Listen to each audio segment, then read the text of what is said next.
Good morning, good afternoon, good evening, depending on where you are on planet Earth. It's a turbulent place, and as I promised, I'm doing a live stream with folks at hands-off rallies around the country and others. Josette, if you were, I can't remember where you're at, Josette. New Hampshire. New Hampshire is here. Like me, not everyone can get to a rally today. Hey, there's a mom I know. Hey, Patrick. Hey. Hey, Andy. Can you slowly pan the camera around? Can you slowly pan it around everything? Okay, yes. Yeah. We're in Hastings, New York, right on the Hudson. So here's a rally starting in Hastings, New York, in the Hudson Valley, where I used to live, being projected amazing by Patrick Jones and Lori Siegel, two of my old musical friends. Lori, pay attention. We're online. Talk to Andy. You are live. Andy, love you for doing this. Love you. So it looks like a good turnout already. Oh, man, it's amazing. I mean, we can't barely fit in here. Good. People are talking. We're at the VFW Hall, James Daily Post on Main Street in Hastings on Hudson. There's got to be at least a few thousand people here. Great. Pan it up and down the hill. Pan it around a little more, and then maybe Lori can explain what brought you there too. Okay. Like, what are the issues that are on your mind? Hey, Lori. Hey. It's a little hard to hear you, but yeah. What brought you here? What brought us here? Well, we're singing with Walkabout. Right. Walkabout Clearwater Chorus. Tell the folks about Walkabout. Yes. Andy, I just played at the Mohonk Mountain House with Ernie Sykes. Great. And saw an incredible, opulent house that the League of Nations was started in. And I saw almost no people of color as guests up there. As there were people of color, workers, Chinese, Spanish folks. I was the darkest person up there, and I went, this has got to change. That's amazing. Yeah. This is just amazing. What are some of the signs that are around you? What are some of the signs? Thank you. Yeah, thank you. You're great. Here we go. We have, can you see this? Orange, yep. Can you show this? Orange lives matter. Orange lives matter. Healthcare. Yes, I know. Can you get this? Human right. Healthcare is a human right. Here we go. Yes, we did. Hands off Medicaid. Andy, we're gonna pass you over. There's the Walkabout Clearwater Chorus. I know you know all those folks. Yep. Somebody speaking. Yeah. You don't have to stay on for too long. Maybe. Okay. All right. If you need to do stuff like sing. All right. Okay. Most important, the American flag.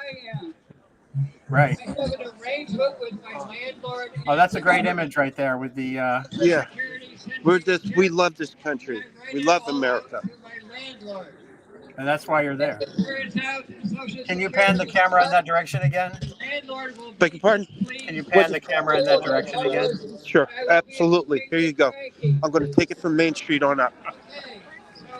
All of you can think of one way that the cuts affect you, your children, an institution that you love, or a... You got it, Andy? Yeah. Okay. I'm going to call you. Okay. Just pop back in if they're maybe when they're singing. If you can come back on when they're singing, that'd be great. Okay, we'll do. This is Lori's phone. All right. Hey, Lori. Hey, Andy. We love you guys. Keep it up. Thanks for doing this. It's well, we all have to do a little bit, right? All right. Yeah, we're doing it. Take care. Take care. Vigilant and stalwart. And hold on one second. They arranged this, and let's give them a big round of applause. There we go. Here you go, Lori. And if you haven't signed up for Frank's newsletter on Substack, you should really do So it. again, that's Hastings on Hudson. And there's a And I'm going to switch over to some other content that's flowing right now. Hold on one second. so Okay. here for the And first time for a TFOW where are you? So you're in New Hampshire, Josette, and tell us a little bit about what concerns you about what's going on. And Oh, I mean, it's probably 2 hours isn't even enough. yeah, It's just amazing to me. I mean, astonishing and shocking how quickly everything is changing. And I think that's the thing that alarms me the most is it's happening faster than the courts and we can mobilize. So I'm sure. really thrilled that finally things are beginning to move on our end, after so long of everyone being sort of paralyzed. Yeah, that issue of the time lag between these actions and even what the courts can do is pretty stark. I interviewed someone. It was a New York Times reporter, Linda Greenhouse, who used to cover the Supreme Court. I was on a conversation with her one day a few weeks ago, and I asked, when you have cases piling up this fast, how does the court even prioritize? And, there are these emergency decisions they make, like with TikTok, but even as these cases work through the lower courts towards the Supreme Court, how does that work? And she said it's actually pretty strictly chronological. So the courts have this docket that and you can just see it's like cars piling up at a traffic jam. Yeah. And we think of the courts as one of the key domains for resolving some of these critical constitutional questions. Yeah. And that's, I'm sure, as everyone has said, it's not original to me. That was the whole point, is to make it happen so fast we couldn't fight back. And, Right. and that just infuriates me. But the other thing that worries me a lot is the way so many people, businesses, organizations are caving in advance. They're without even being threatened. Sometimes they just do roll over on their Right. back and put their little feet in the air. And I'm just horrified. I'm really proud. I used to work at Perkins Coie, Oh, and I'm interesting. so proud of them for what they're doing, because it's becoming rare. I mean, the number Wow. of law firms in particular, and they've got the money to fight this. They've got the resources. They're the perfect, if you want to fight Trump, a law firm is the place to do it. And they've got barracudas on staff who would rip him to shreds in court, but they're just not stepping up. So it's been a real disappointment to me to see how many people have given up. Yeah, I know. And that institutional, it's across a number of institutions, the caving, including academia. Yeah. And And that surprised me too, you know. yeah. So your background is in law? No, actually, was a telecommunications manager at Perkins. Yeah, So I, interesting. I was on staff, but I worked with the lawyers constantly because they couldn't use their phones. They couldn't figure them out. They're brilliant in court, but don't ask them to set up a conference call. And they were really, really smart people. I mean, it was just amazing to me what they could do without even thinking twice, and I couldn't get my head around it. But That's so interesting. yeah, they were great. And the thing that I liked about Perkins, and feel free to interrupt me if we need to go to someone live here, but what I liked about Perkins was they drummed into me as a staff person that I was supposed to put the welfare of the firm above my own welfare, and I was supposed to put the welfare of the community above the firm, because the firm existed to serve the community. And so I was there to serve the community. And I really like that, because to me that is how all businesses should be run, with the idea of we're here to serve the community. Wow. And Well, given you worked in telecoms and the back end of a big entity, what do you think of the Doge part of this? I don't know how much you've tracked the intrusive or the way Doge is doing its work for the Trump administration. Yeah, I'm not, I was in the voice side of the house, which is completely different from the data side of the house. And that's actually why I'm not in it anymore. I'm not as good with data as I am voice Yeah. telecom. But the thing that with Doge that worries me enormously is why are they doing this? Where is that data going? What is the plan for future use of it? And is it already stored in Russia somewhere, or who knows, Elon's basement? Right. It really, really worries me. Yeah, I know, and again, because some of it's extra governmental, they don't have the same freedom of information requirements. At least, Right. again, it hasn't been adjudicated yet. Yes, That's the exactly. same issue. I hadn't seen that 500 firms are backing Perkins. That's great. Right. It's That's encouraging. that article is dateline yesterday, so Yeah, maybe it's a sign of some capacity to push back in the legal yeah. arena. That's probably the office where I worked. I worked in Seattle on the 42nd floor, I think it was. And the view was incredible, but not so good for my fear of heights. I never looked out the window. I was like, I just so don't want to know how high we are. Yeah. So I'm going to go over to TikTok, and there's quite a bit of activity in the live TikTok streams. Let me see if I can get this properly positioned here. There's a rally here in Keene. I'm in Keene, New Hampshire. Ah, yeah. It's about 20,000 people here in Keene, in the immediate town, and then surrounding regions are probably more.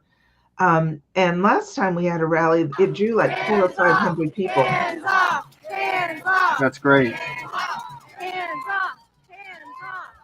And the Hands Off 2025 organization that's helped to facilitate getting this all going and coordinated has a very specific list of mandates and encouragements for safety and obviously nonviolence, which makes it quite distinct from some of the January 6th style events that we saw several years ago. And the hard left, there was the Antifa. There were some violent protests early on. The first Trump administration that were pretty egregious too. Yeah. I attended a webinar last night by the ACLU about how to stay safe. That was part of it, was how to stay safe while you're protesting. It was really kind of scary. I thought, wow, in the old days, we just worried about maybe getting arrested, but they were covering getting deported. And, what do you do if they don't do it legally? And I was really kind of alarmed. Yeah. Oh, hold on a second here, too. I'm just going to go back through some of the hold on. Then pay for the stroke. If the stroke might require brain surgery. It might require a long ICU. There was another. It'll require let's see. Hands off. Rehab. It's just simply hands off. So those are things. Oh, here we go. TikTok is the town square these days. Yeah, better or worse. I've never been on it. Do you use it much? Not enough. There are some journalists and scientists and others who have developed significant followings there. I still don't know that it does much because it's sort of you hit your little heart button and then you go on to the next thing. How do you get actually engaged? Responsive activity is still another question. But in this case, it's a good way to cast around and see what's going on. Yeah, to at least check like activity. Right. And so this is, I'm not quite sure where this is. Let's see. Yeah, I don't recognize it. I'm hoping people will tune in directly from call the go click the link there, and they can join you in and talking about what they're seeing in life. Press is here. Taking photos. Charles Rotter, who's a pretty conservative, I'd say libertarian. Actually, I'd have to answer his question how he defines himself.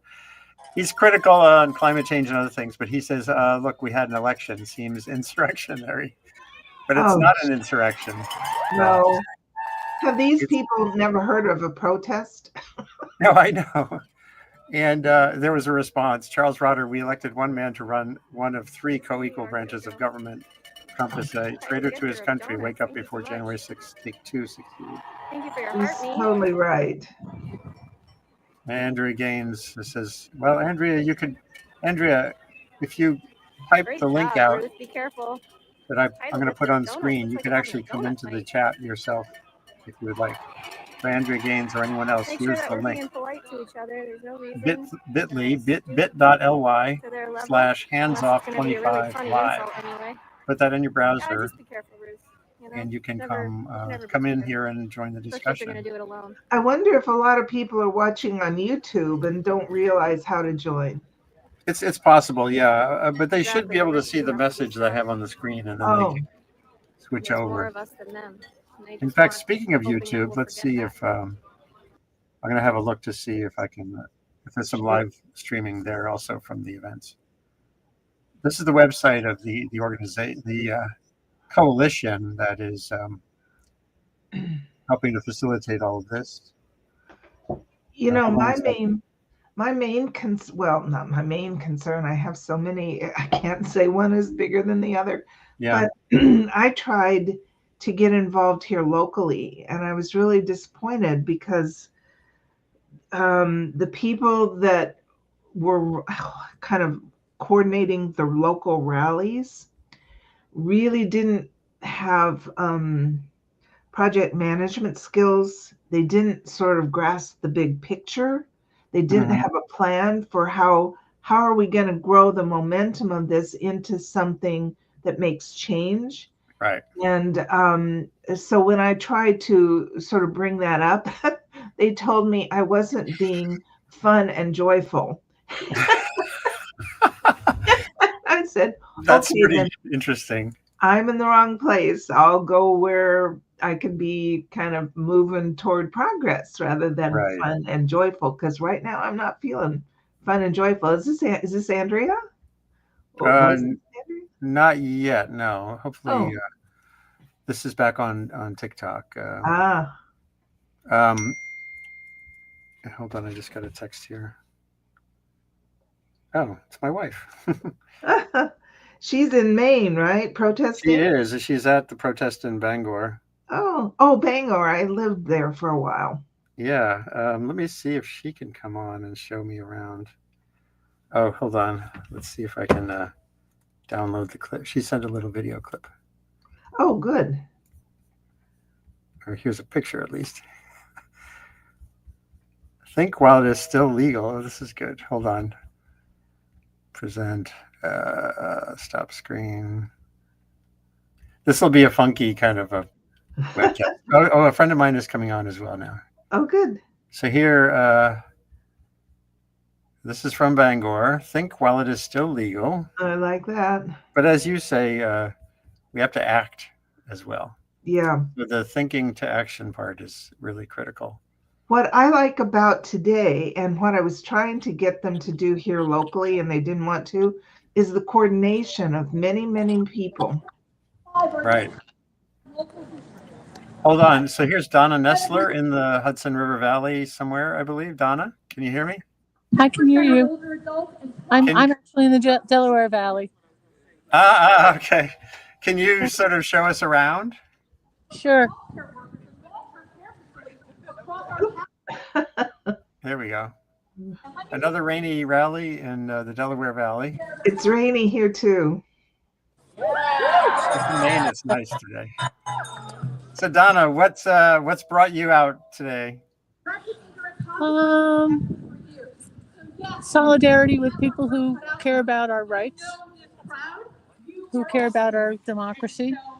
Yep. first time in like 70 years I have felt truly threatened. Hold on a second. Lori and Patrick are on again, Donna. Okay. Hold on a second. Here we all are. Hi. Video. So we're gonna cut through the line here because my neighbor is here, Michael Sabatino, and he is going to pop in here and give a little speech. Can you hear? Hold on, I'm going to mute them. I'm going to do a little more video. I thought they were going to start singing. Yeah. Show us around again.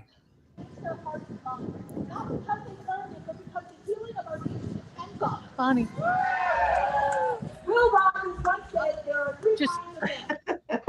Just show your sign. Show your sign. Hands off our democracy and Ukraine solidarity T-shirt. Oh, I love the shirt. And they said they loved the shirt. Oh, thank you. So I'm going to keep walking. Yeah. Just show us around. Keep showing us around.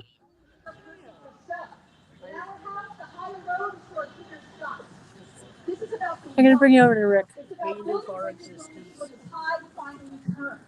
If united we stand and divided we fall, then healed is the only path forward for America.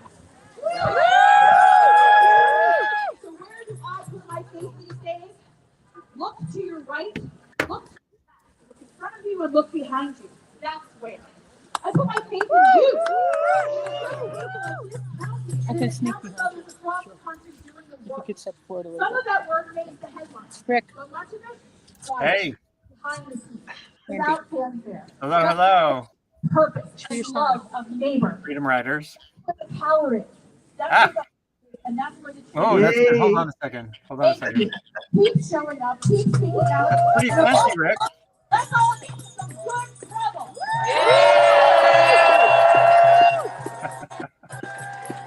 So how big is the crowd, would you say? Because I can't do two things at once, obviously. Yeah. Okay.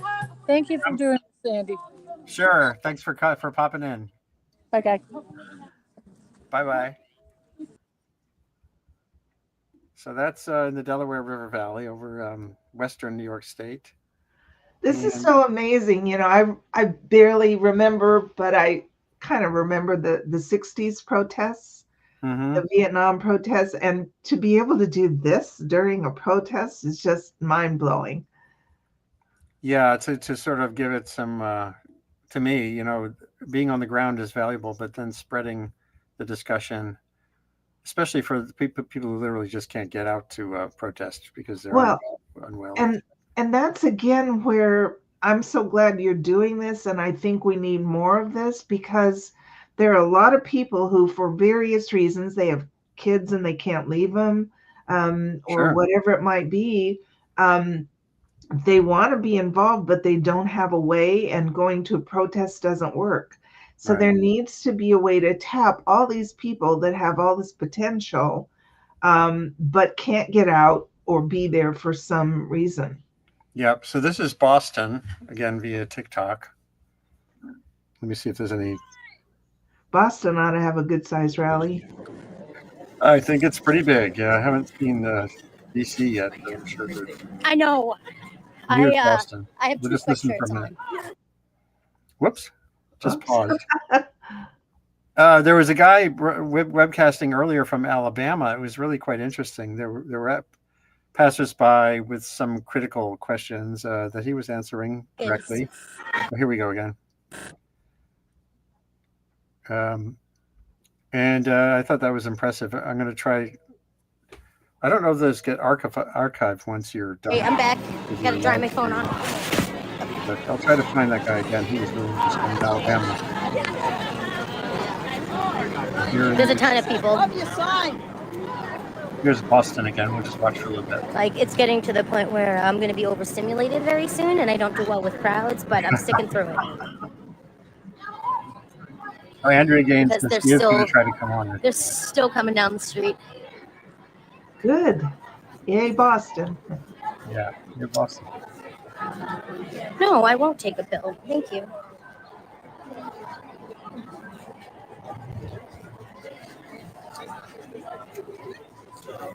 I hope today is massive. I really do.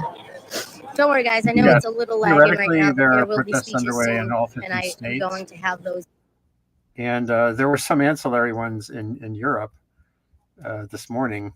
People that's Good. Like I said, I love the Tarte mascara that Whoops. comes in the 2-pack and is brown and And is then black. there's that. I love that. Which I is stuck the black one in my the pocket other part of yesterday, so I TikTok. think it's and still I in my might get rid of sweater it. at the office, to be honest. I have no idea. But I'm on Blue Sky, Oh and my I've been disappointed in it because one thing that the Twitter does that Blue Sky doesn't seem to do Yeah. is show you the tweets of the people that you interact with. So when you go to your timeline, the first tweets you see are people that you kind of go back and forth with often. And on Blue Sky, I never see anybody I follow. I have to physically go to their account and check it to see what they've tweeted lately. And so I just have been disappointed in the, ability to kind of connect with people online. Facebook, is different, but I refuse to use it because of Zuckerberg. Yeah, I know. It's these media are becoming impossible. That question of who owns what and whether you keep using it or not is a troublesome one. I'm still on X/Twitter because as a journalist, I need to kind of see the full conversation, and I think Blue Sky feels awfully cloistered. Yeah, it's too clean and neat, and it is apparently losing viewership already. It's sort of like a bubble, like we had with Mastodon and a couple others. interesting. Well, I found that they're very intolerant there. That if you, and I've found this with a lot of progressives lately, actually, is that if you raise a question or you say, I think that this could be more appropriate, they get enormously offended. And there's this sort of thought police issue that you get where people are trying to tell you can't say that. And I'm like, well, but that's censorship, and that's what the GOP does. Let's not do it too. Right. And it's just been shocking to me how, along with the polarization, we're also getting intolerance on the left. And I think that there's, if someone's not advocating for violence, we need to let them say what they want to say. Yeah, I agree. As long as it's civil and within bounds of, the kind of thing you would do in a coffee shop. Yeah, the kind of normal conversation that you would have. But boy, you get people on social media where they're anonymous and they just think they can attack and be rude and just, treat people in a sort of a dehumanizing way. And that's, to me, that's the whole problem with social media is we need more humanizing. Yeah, I've been struggling with this for a long time. I've been on social media, since the early days, and it felt like there was a time until around 2012 I was super optimistic about it as a way to connect and in unique ways around the world, so we could have these functional conversations and get information where it's needed to make a difference and the like. And then it started to degrade. The algorithms became more predatory and profit-oriented, and then ideological. And so it's hard. To me, it requires the thing that is necessary is an active approach to it. So you're not just absorbing that feed. Yeah. Which is really just there it's designed to titillate or confuse or distract you. And keep you coming back for more. Yeah, exactly. I'm going to go on YouTube now. Here, there is, I think this is Raskin talking. Hold on a second. Share screen, YouTube. Let me see if I can.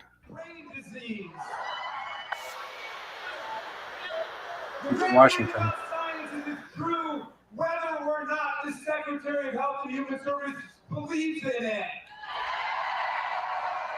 Let's all say with Maryland, hands off.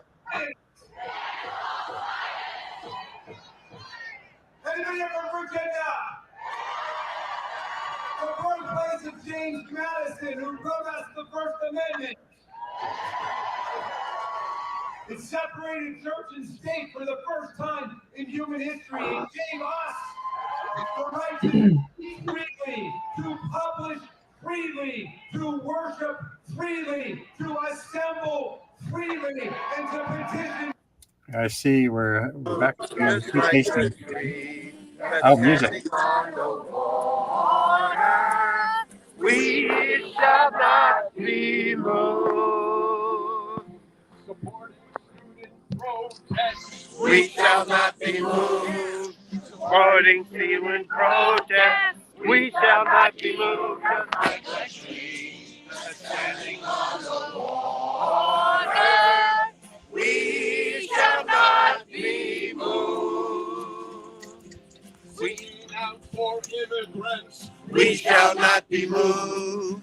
Singing out for immigrants, we shall not be moved. Just like a tree standing on the water, we shall not be moved.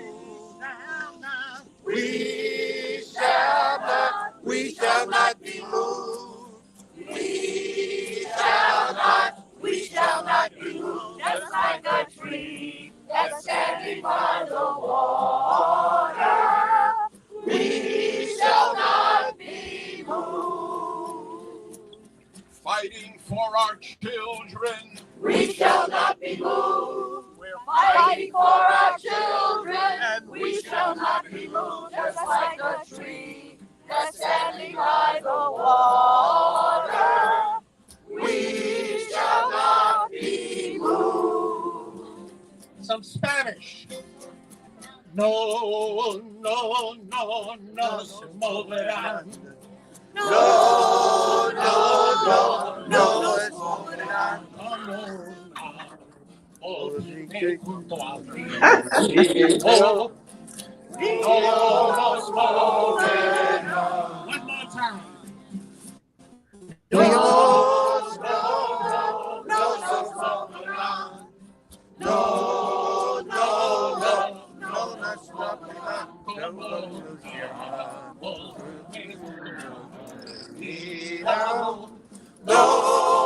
moverán. We demand a ceasefire. We shall not be moved. We demand a ceasefire. We shall not be moved. Just like a tree that's standing by the water, we shall not be moved. Protecting planet Earth and We shall not be moved. Protecting planet Earth, and we shall not be moved. Just like a tree that's standing on the water, we shall not be moved. We shall not be moved. We shall not be moved. Just like a tree that's standing Whoops.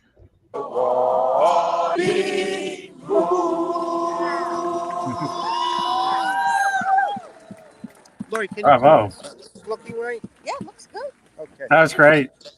Hey. That was really great. Perfect. Okay. All right. I'm going to let you get to some other folks. Yep. Thank you. Love That was you, wonderful. Andy. Bye, guys. All right. Bye-bye. Bye-bye. That really was wonderful. The Walkabout Chorus is the longtime Hudson Valley folk community, inspired significantly by Pete Seeger, our old friend, who Donna and I and others used to play with a lot. Oh, yeah?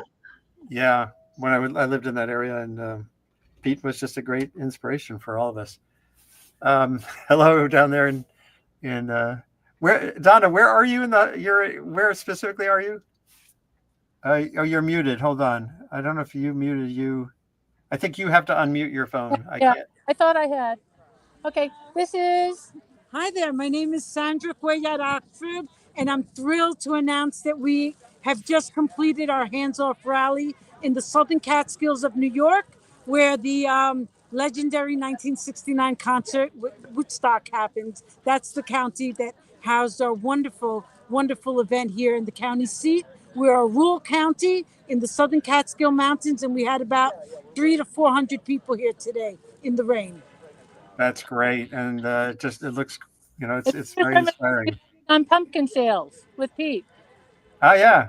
Well, yeah, I had to remind everybody because not only did we have speakers, but we also had music. And, Pete was so wonderful. Pete Seeger really educated a lot of us who were with him and accompanied him that it's essential in our movements to have music and to have that type of solidarity and joy, and to be sure that we are bringing up the next generation of troubadours in our movement.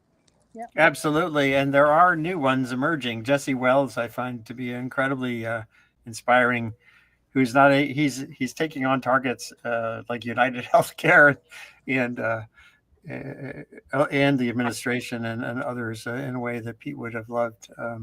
So thanks so much for organizing that rally today. Thank you. It was with my community.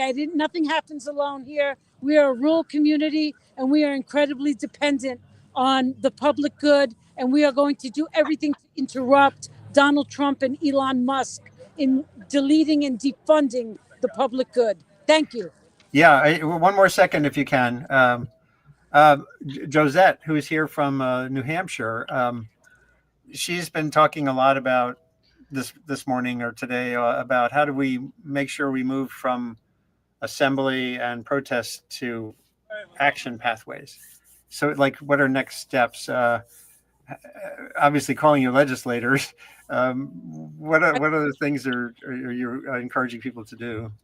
We're finding our pack here. Today was an incredible day because many people emerged. Some folks that we haven't seen in quite some time. So it's a matter of reconnecting with individuals. And we had some new speakers. We had new voices join the choir. And we need to develop new leaders. I believe that in this moment, we're in a time where we really need to get behind new leadership and to new leadership that respects the continuum and that is able to look back and understand the shoulders in which they stand on, and that we could look forward to be sure that we have a future that is beautiful, that is viable, and that is sustainable for all of us. Thank you. That's great. It's wonderful to hear from you. What's your name again? Just one more time. My name is Sandra Oxford. Oxford, great. Yes, they call me Sandy or Sandstorm on the roller derby. I play competitive roller derby here in the state of New York. Oh, well, you need sharp elbows. No, elbows are no longer permissible on the. Oh, okay. I grew up watching that stuff. That's wild. Yes. Thank you, Donna. Thank you. I wanted to share people who were really, really. Yeah. Well, that was a wonderful example of community activism. Yes. Roller derby is definitely good practice. Yeah, for the times we live in. Yeah. And one of the issues here, she also mentioned what I love was the continuity part. Mm-hmm. That the continuity, making sure there's a new generation who's involved and new voices and everyone finding a path that suits their own skill set, I think is a really important too. For those who can't march, then there's letter writing for those who can't do that. There's work, doing what you can in your daily life to just connect with people across ideological barriers as one. Making phone calls. Making phone calls and just talking to people. Yeah. There is the possibility of building from the local to the national here that people, I think, sometimes discount. It's not just about Washington. True. All right. So good to see you. I'm cold. I'm going home. Yes, go home. It's good to see you. Take care, Andy. Take care, Donna Nestler in the Hudson Valley. And I'm just going to go back to this USA Today live stream from a little earlier in the afternoon. And I may cut this short because I'm actually making music later today for a church charity that helps. I was going to ask if you've had a chance to see A Complete Unknown yet. Oh, yeah. I did. Yes, we really enjoyed it. That was just a real trip back in time for me. Yeah, me too. I am glad you all Here's came. a little bit from My name is Washington. Denise A little bit Bright early. Dunkley. I am Nanticoke from the Nanticoke Glen Island Lenape Nation Turtle Clan. Where is this? DC? When I describe and envision my ancestral homelands without colonial borders, I say that I'm from the southernmost tide waters of Lenapehoking, the land of the Lenape. And that land spread. Let me turn off that sound. This is this is Boston. Aerial view from USA Today. That's a nice view. It's a good turnout. Yeah. And if you need to go, Andy, I totally understand. It's just been a pleasure even meeting you. I followed your work in the New York Times for years, and I was sorry when you left there. And then I'm glad that you've got the current kind of option that you're using, because now I can find you again. Yeah, we're all becoming individual journalists. More and more. My colleagues at the Times are doing great work, but it takes a whole landscape of ways to do journalism, and not just journalism, but communication more generally. Yeah. Capture the challenges that we face and to address them. It's not just journalism is sort of a shrinking wedge of a growing pie of ways to share and shape information and make connections. So it all and matters. the trouble is you had standards, and what's replacing journalism doesn't. It's a free-for-all.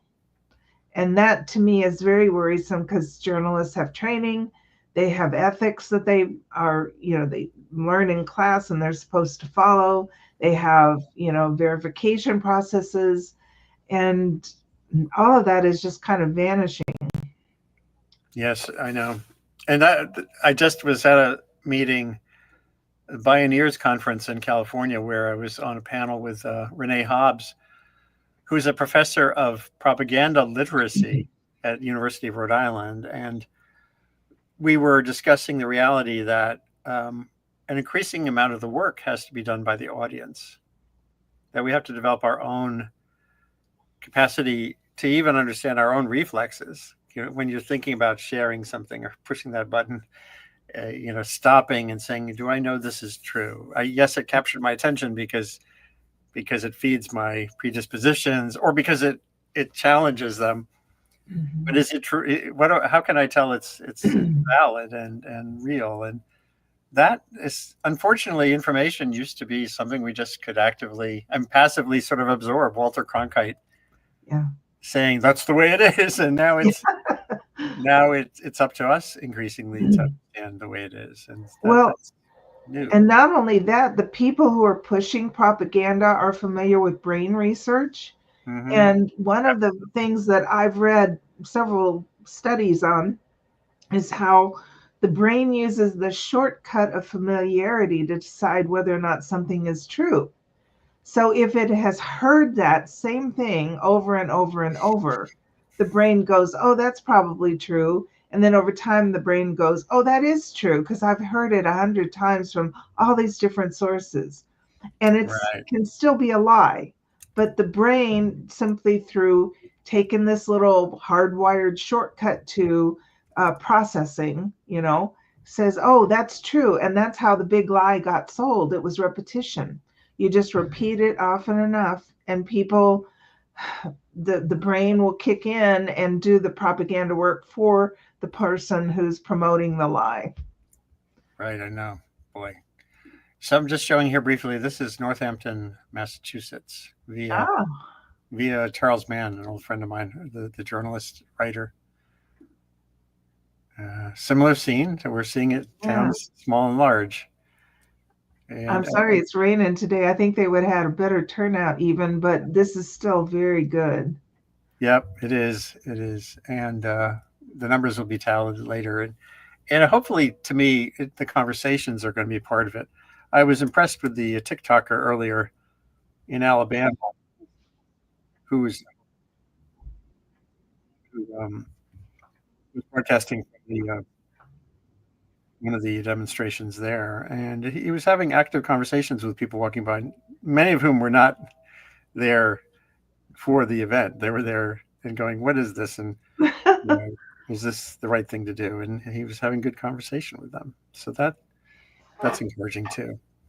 I'm just going to go over to TikTok one more time. And I'm going to check our local paper. Great to get to know you a little bit, Josette, and thanks for your insights related to your work in the past. One of the law firms that's been a target of Trump. So now here we're back on TikTok. Looks like there's more stuff. I think it's because it's a little more underway now. I'm looking to see if my local paper is covering our event, and it doesn't look like. Whoops. That's more Boston. I'd love to get back to Alabama. I thought that was Raleigh, North Carolina. Sounds like a Green Day cover band. Or is it Green Day? I think it's We're saying like hands off that Social can't be. Security, I don't think they're performing. hands off our right. Well, that's Raleigh, North Carolina. Hands up. Boston. The other thing that worries me about these events, not to the point where I wouldn't go because of it, but it's just a general worry, is that I personally think that what Trump is hoping is it will lead to violence so that he can declare martial law. Yeah, I know. And so I'm just hoping today stays completely peaceful and there's no excuse. But at some point, I fully expect him to try to turn this into a military state, a police state, Yeah, I think that's probably part of the timeline. It's almost inevitably part of the timeline for what he's trying to do.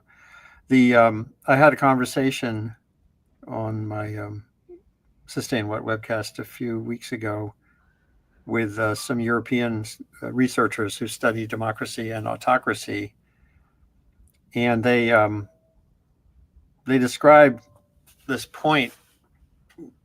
There's a lot of potential for what they call a U-turn, where you end up with enough community, not just sort of protests, but law firms, people on the street, companies, the business sector, the courts, acting in ways that cause a U-turn back toward democracy. And sometimes, in some cases, it's actually improved.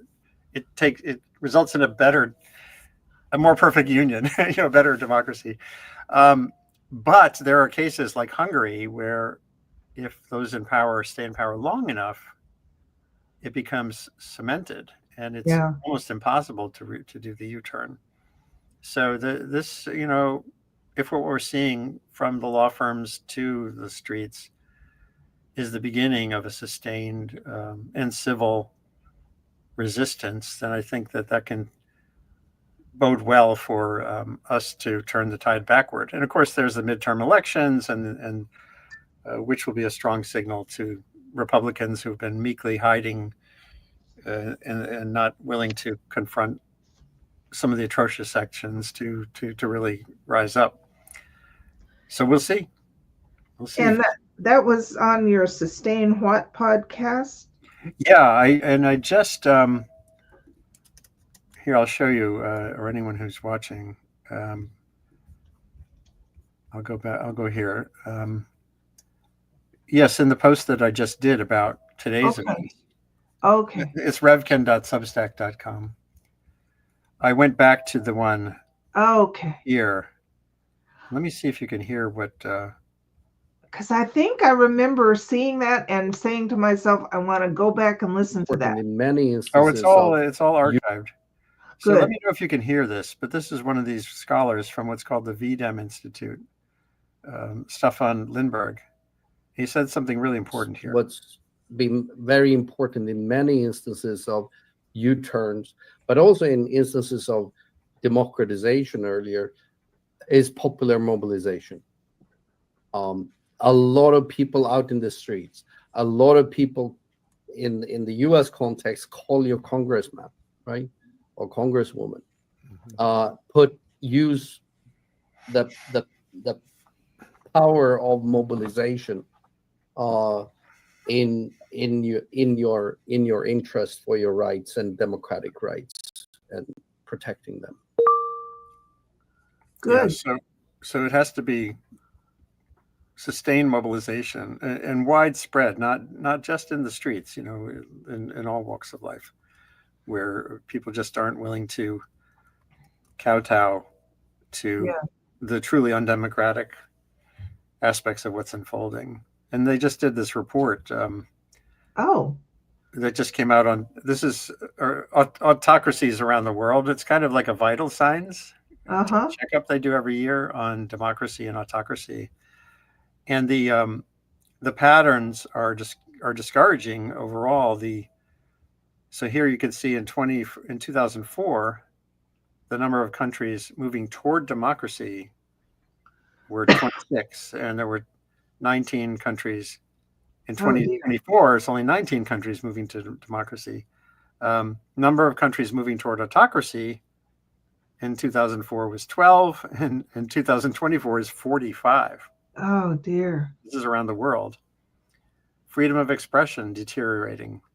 2004, 7 countries. 2024, 44 countries. Quality of election deteriorating, meaning, oversight, legality of elections. 10 countries saw deteriorating elections in 2004, 25 in 2024. So there's more. That's the downside. Yeah. The upside, he did say, they did find that the U.S. is we still have a functioning democracy. It's not, but it's because Trump has just begun.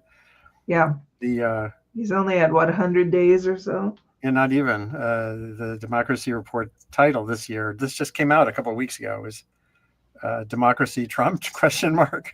And they had a whole special section on why we should be concerned about Trump 2.0. There's the attacks on the rule of law. There's purges in the military. And now in the national security, just a couple of days ago, they're purging the national security establishment. Yeah. Attacks on freedom of the media. Based on Laura Loomer's ideas. Yeah, and then the Doge, sort of an extra governmental entity digging in on private information and the like. So there's a lot to yeah, that's really good. I'm definitely going to read that. And watch that podcast too, because that's the kind of thing I think we need to be aware of. And a friend of mine said something really wise back, it was months ago. It was probably 4 or 5 months ago when Trump first won. And I said to her, that's it. I'm out of here. I'm moving to Mexico. She said, no place is safe. She said, there's a global realignment. There are global forces at work to try to change the whole world. And she said, no matter where you go, you're going to run into the same thing. So you might as well stay here and fight. And I think she was right. Yeah, and there's a lot to fight for. It's a great country with unbelievable potential. And also there's potential for crosstalk with people who might have voted for Trump. There will be pathways as they start to examine economic realities, as Trump's record starts to concretize. There's some potential for some people to break out of that sort of cult-like support for what he's been doing. It's hard. It's a hard thing. But I agree. It's been my experience in life that there are, I don't know what percent of the population, maybe half, they don't grasp a new idea until it's become too painful to continue believing what they currently believe. So only pain gets through, logic doesn't work, emotional appeal doesn't work. They sort of just get entrenched in their prejudices. And the only thing that shakes them out of it is their own personal pain. They don't care about other people's pain, but when it pinches them, then you have their attention and they suddenly realize, oh, this was not a good idea after all. So Right. that's what I'm counting on, is enough Americans have been comfortable, but they will become uncomfortable and they will say, oh, big mistake, let's fix it. Yeah, and then there's the privacy of the ballot, the voting booth, where, ultimately, if they participate in the vote, they can make that judgment outside the polarizing dynamic.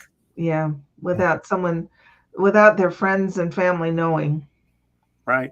So it'll take patience and persistence and a lot of discourse, and we'll see how it all plays out. Charles Rotter, I would rather have you come on and talk face to face than posting nasty comments. So I'm not going to show your comment. There's a comment in the stream that is not worth showing. And I think that's a good place to stop. Here's Butler County, Pennsylvania, from one of the many streams on. This is on TikTok. There's much more out there. And I really appreciate, Josette, you're coming on today to talk about this from your vantage point there in New Hampshire. And stay well, stay sane, and stay productive. Thank you. You too. And I'll keep reading your posts and podcasts and look forward to it. I appreciate this, Andy. It was kind of like being there, only we didn't have to stand in the rain. Yes, it's true. Now I got to get ready to sing songs at the Blue Hill, Maine Congregational Church to raise funds for their energy support for low-income families. Oh, good. That's a wonderful way to spend your day. Well, take care and stay well. You too. All right, and that's a wrap for the moment from Sustain What, my enterprise trying to use conversation to drive through complexity and contention and make a little progress. It's been a big day of protest. It's still going on around the country. It started in Europe in the morning, and we'll see how this all plays out. Let me know what you think. You go to that scrolling bar at the bottom with ideas for future shows. And thank you for tuning in and sharing this. Take care. Take care. Bye-bye. Bye.